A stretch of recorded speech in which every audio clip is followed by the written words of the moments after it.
We have some more Halo Infinite news about Battle Royale and Playable Elite. Starfield released a new video talking about the music, and PlayStation has given us information about game trials as well as a game preservation team.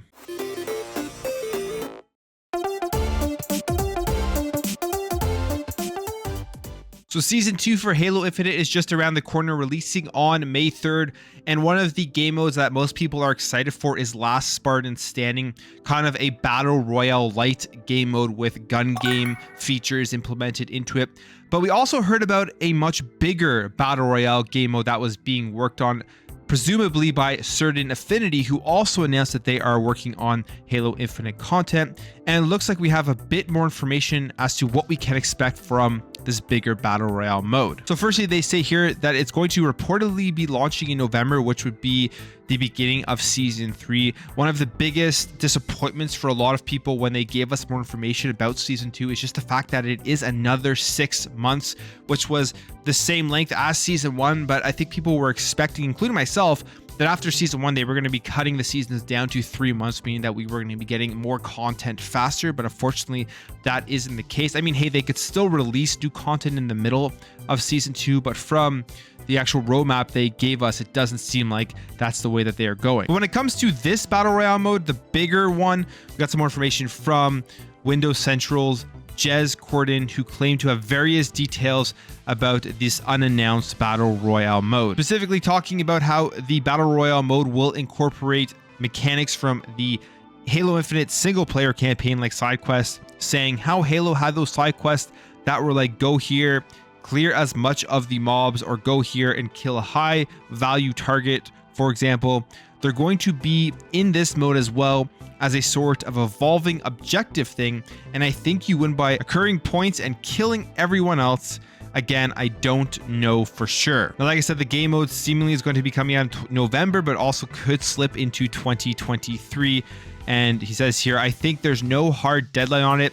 If it's not ready, they're not going to ship it until possibly Season 4, which is probably why they haven't fully announced it yet. Again, this is rumored to be in development by Certain Affinity. We don't know exactly what they're working on, but it just makes a lot of sense that they would hire out a third-party developer and outsource a game mode like Battle Royale to them to be able to work on that solely, while 343 works on bringing just more general content over to Halo Infinite's current multiplayer. But in terms of the mechanics, as I hear, what I've heard, and this is what they're testing a sort of PvPvE kind of thing. It's not a traditional Battle Royale. It's not going to be a complete copy clone of PUBG, for example. It's not going to be one-to-one clone. I've heard it's going to be duos and trios. Then when it comes to the development of the map and the process so far that they've been going through, says here it's a big map with shrinking circles like a Battle Royale. It forces you to move around the map. There are different objectives and things like that. You'll be able to capture forward operating bases, for example. So after reading through this, hearing what Jez Corden has to say about the potential Battle Royale mode for Halo Infinite, I'm actually pretty excited. I'm not going to lie. I'm not a big Battle Royale player. I haven't really gotten into too many. I've played like Apex Legends. I've played some Warzone. But one of my biggest pet peeves with Battle Royale game modes is just the lack of action throughout the majority of the game, especially if you're hiding or if you're just running around looting. I get kind of bored, I'm not going to lie. And when I hear this, that they're going to be adding some PvE elements, so as the circle is shrinking, as you're trying to take out other players, you're also going to be incentivized to go out and do other things like capture fobs and kill high value targets. That, I think, will keep me engaged throughout an entire round, which has me excited to see how this is all going to play out. And it'll be very interesting to see when this fully releases. Like, I think a Season 3 release, if they were to come out and say it's launching in November for the launch of Season 3, that would be big for Season 3. We know that Season 2 is not going to have it, but they are going to have the Last Spartan Standing. So I'm thinking they're going to be looking at how people play that game, how they enjoy the Battle Royale light mode there, and then take some of those stats and see what they can do to improve on the overall Battle Royale style game mode that is going to be coming to Halo Infinite. But I also wouldn't be surprised if they push this down to 2023. With Halo Infinite right now, the big thing is that 6-month launch window, 4 seasons. people are going to fall off between the start of season 2 and the end of it, just like they did with season 1. So they're going to need something really big to pull people back in every single season. And season 3, again, if they release it there, this will be something that gets people jumping right back into the game. Now, the other thing I want to talk about when it comes to Halo Infinite is something that everybody wants, or most people want, and that is playable elites. Remember playable elites from Halo 3, just how great that was. Everyone loved playing as elites, and we haven't had that in Halo Infinite.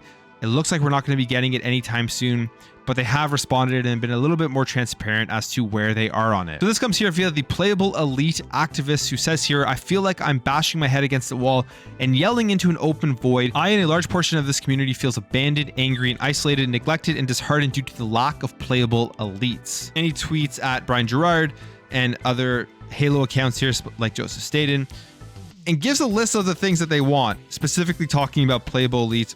And Brian Gerard actually responds, which I think is good. Not the answer people want to see, but it's good about the transparency and just finally giving a great answer to this, so you know what to expect and you're not just sitting there wondering, are playable elites coming over to Halo Infinite? And he says here, "I applaud your passion and gusto, but I will give it to you straight. We have a lot of fundamental issues to go after." And I definitely agree with that. Like the cheating, they got to get rid of the cheating from the PC players and just adding overall more content to the game so that people want to keep playing. That's very, very important. Continues on here to say, we may eventually get playable elites, but sorry to say it's not a current priority or actively being worked on right now. Not a surprising response. I mean, they didn't mention it in the roadmap. They have so many things they're working on. They know that something like a battle royale mode is going to be more important to bring more players over to the game, especially people who aren't generally Halo fans. I think a battle royale mode will bring more people that play other first-person shooters to the franchise, and playable elites in general would be catering to the hardcore Halo fans, which I think is extremely important. But I think right now they're really trying to get more people who have not touched Halo before into the game, because it is free to play, and the only way to make a free to play game successful is to grow the community and have a large community over a long period of time. So unfortunate, sad. I would love to see playable elites, but looks like we're not going to be getting it anytime soon, but it's not out of the question. They may eventually work on it and bring them over. Are we jumping over here to some more Starfield news? And no, it is not gameplay. I know people want to see gameplay, but that's not how Bethesda releases their games. You look at their previous releases and they go along this methodical, slow drip of information and then give us gameplay just before the game comes out. And I'm completely okay with it, especially with a game like Starfield that just looks and sounds just magical, mystical. Can't wait to play it when it eventually comes out in November. Well, we got this Into the Starfield video number 3, and they talk about the music. Now, when it comes to RPGs, when it comes to Bethesda games, the music, in my opinion, is one of the most important things that make those games engaging. And from the music we've heard so far, just like the opening, like main theme for Starfield, I'm really liking it. So I'm assuming that the music throughout the entire game is going to be very good. And they talk about this. They talk about in a video featuring the composer Einon Zur, talks with the Bethesda Game Studios audio director Mark Lampert about building the music of Starfield. And one of the coolest things they talk about within this video is how they use different instruments and different themes throughout the game, but it is non-scripted. So when you're going through the world, you may look over a hill or something, you may run into an enemy, and the music just pops in perfectly for that moment, but it isn't scripted. It isn't something that was planned before you ran into that particular thing. And you can listen to this whole video about what they talk about within episode 3, but specifically they say here, there's always this drive to go back home. And that's what feels so complete for us. We want to complete this mission. We will find something, we will discover something, we will take it with us, and we will go back home with it. Kind of talking about the theme, but just I guess the general theory they had when making the music for this game was music is going to follow you as you're trying to complete things throughout Starfield. And it's going to pop in right at the right time, depending on what you're doing.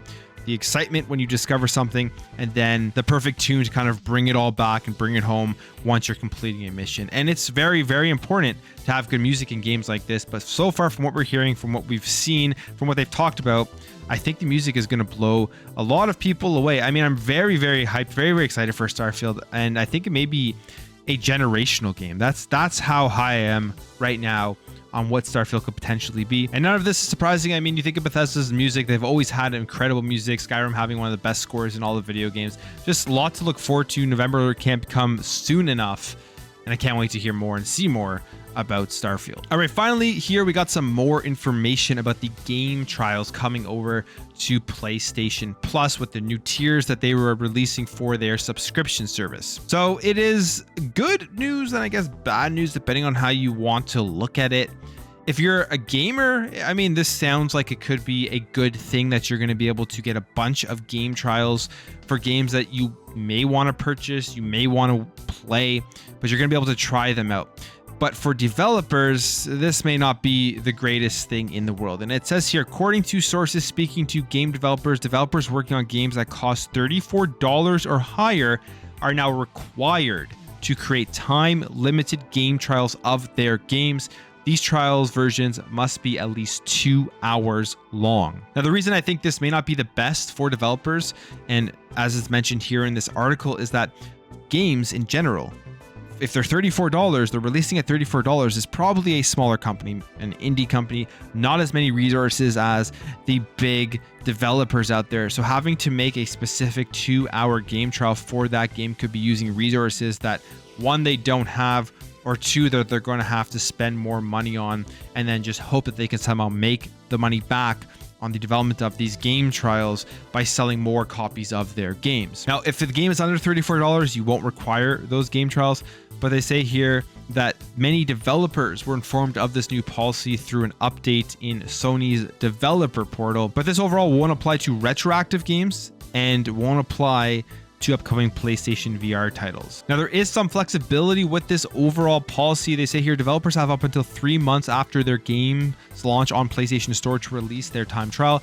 Trials are also only required to be available to PlayStation Plus premium users for at least 12 months. And that was one of the bigger features, I guess you could say, that set premium apart from the other tiers was these game trials. And now we know that it's going to be any game above $34. So it isn't just going to be specific PlayStation games. It is going to be trials just for their upcoming big first party games. Literally any game over $34, you're going to be able to try out for 2 hours if developers want to partake in that and get their games up on to the store. Now, if you don't want to make a game trial, Sony is apparently open to you releasing custom game demos instead of the time limited game trials, but they will have to be approved on a case-by-case basis. But in terms of how people are reacting to this person says here, as a dev, how is this beneficial over just working with Game Pass with less requirements over PlayStation and requiring demos for all games above $34? I could see them removing this requirement, which that's the thing too, right? Like if you're going to be choosing to put your game onto Game Pass or PlayStation Plus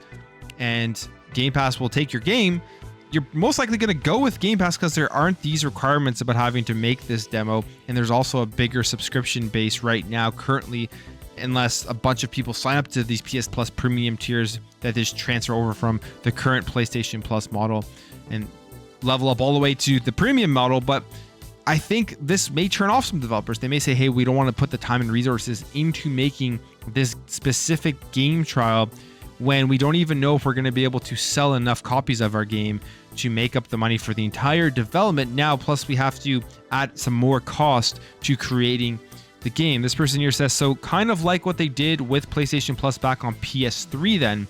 That didn't really take off back then. Not sure why they would bring it back now. Really though, I would mostly be interested in doing a time trial for a game if it was an indie game. I feel like you're taking more of a risk when putting money towards indies. Is it a cash grab, asset flip, or a decent game with effort put into it? Hard to tell sometimes. And yeah, it is hard to tell, but there have been lots of great indie games, especially on Game Pass. And I think the indie side of things with Game Pass go very good together for filling gaps while you're waiting for those big AAA games. Oof, developers must be pissed at this win for consumer. Yeah, I agree with that. I think it is a good thing for the consumer, like I've said, but not for the developers.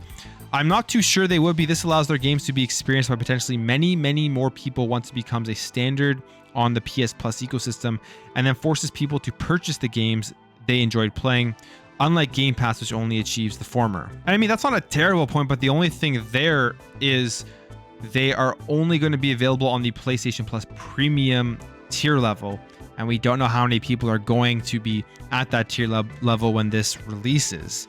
And with Game Pass, for example, they're paid just to put their game onto the service, which has access to 25+ million subscribers instantly. I hope devs are given additional funding from PlayStation for these demos. Otherwise, this is just extra work for devs.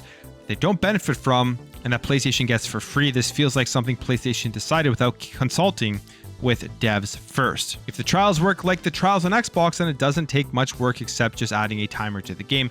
And I guess that could be it as well. I'm not a dev. I don't know if it's just literally adding a timer to the game where they cut it off and it doesn't take that much extra time. But all in all, this overall seems like a good thing for the premium plus PlayStation subscribers or whatever you call it, but could piss off some of the developers. All right, and finally here we have some good news when it comes to game preservation and PlayStation. As we know, PlayStation has been kind of hot and cold on this, shutting down stores, then bringing them back up, specifically with like the PlayStation 3 and the PlayStation Vita. There was a lot of backlash when they wanted to shut those down. And now we're seeing them bring more retro games over to the PlayStation Plus tiers. Not the greatest way of implementation, especially with the PS3 that's only through streaming. But at the end of the day, it's still better to see these games being able to get access than not have any access at all. And it looks like they're also now setting up a new preservation team. Now this comes via Garrett Fredley, who had previously been working as a build engineer for the Canadian mobile developer Kabam, who has now joined the PlayStation team as a senior build engineer. And he expressed this on Twitter saying, "Today is my first day as a senior build engineer for PlayStation, working as one of their initial hires for the newly created preservation team. Game preservation was my first career passion. It was my first foray into the world of software engineering, DevOps, and into a world that so many are unaware of. I was just a novice back then, contributing any way I could regardless of my inexperience. Now I'm back to it, no longer the novice I once was." And then he says, "Thank you, Global Head of QA Mike Bishop and the team for bringing me on board for this adventure. Let's go and ensure our industry's history isn't forgotten." Now, we don't know exactly what this game preservation team is going to do. It's not clear. There isn't an exact description of the games they're going to be preserving, how many, all that type of stuff, but you can presume that they are looking at getting people more access to PlayStation 1, PlayStation 2, PlayStation 3, and making sure that access for PlayStation 4 stays, which overall I think is a good thing. And when you think about PlayStation's backwards compatibility, you compare it to Xbox's backwards compatibility, they're on two different lengths. I mean, the Xbox backwards compatibility is significantly better, getting access to all the generations, and they came with these improvements like the auto HDR and the FPS boost. And Xbox has been doing this since the launch of the Series X. They've been investing in game preservation, and I think stuff like that has, again, something Xbox has done has pushed the industry forward in a way that is better for the consumer. And we're seeing it right now with this PlayStation preservation team. We're seeing it with the Nintendo Switch Online when they started bringing out their older games like the N64 games, the NES, Super Nintendo games. Apparently there's going to be a Game Boy Advance collection coming at some point, as an emulator has been found on the Nintendo Switch. When they found the N64 emulator on the Switch, soon after they started releasing N64 games. So all of this stuff is great because you look at what Xbox has done to push game preservation forward with their backwards compatibility, and it's great to see everyone else following in their footsteps. And this is kind of a trend. I always talked about this and think about this when you think about the video game industry and some of the great things that we love today that we don't realize. They were all started really by Xbox that pushed the industry forward. And if it wasn't for them, will we even have these things? You think about just online gaming in general on console. I'm sure that one we would have, but Xbox started it and got it off the ground and did it the best, and I think still do it the best when it comes to online gaming. You pushed it forward faster than we may have gotten it if they didn't do that. Think about things like achievements. Started the achievements, and achievements are everywhere now on PlayStation, on Steam and PC and all that type of stuff, and hopefully Nintendo eventually brings it over. You think about like the backwards compatibility, we're seeing more focus on game preservation, which is very important. I love retro games. I'm sure a lot of people out there love retro games, and it would be a shame if you couldn't access a lot of them in the future. And then the other big one there is crossplay, where Xbox really started the crossplay push, and there was lots of pushbacks, particularly from PlayStation, but then they finally broke. And crossplay is something that we see now across tons of games, and something that you should expect when it comes to the release of multi-platform games. So all of these things are great that have been pushed forward in the industry by Xbox, and it's good to see PlayStation following in these footsteps. And I wonder exactly what this preservation team is going to be, what they're going to do, but I hope it just gives people more access to the back catalog of PlayStation games, because there's tons of great PS1, PS2, PS3 games that I would love to jump back into. And I'm sure there's tons of games out there that people just haven't played yet they will love to try. But that's it for me, guys. Let me know your thoughts on Halo Infinite, Starfield, the game trials from PlayStation, and their preservation team. If you enjoyed this video, hit that thumbs up button. If you're new here, you liked what you saw, consider hitting that subscribe button. Thank you all for watching. Thank you for your support, and I'll catch you in the next video.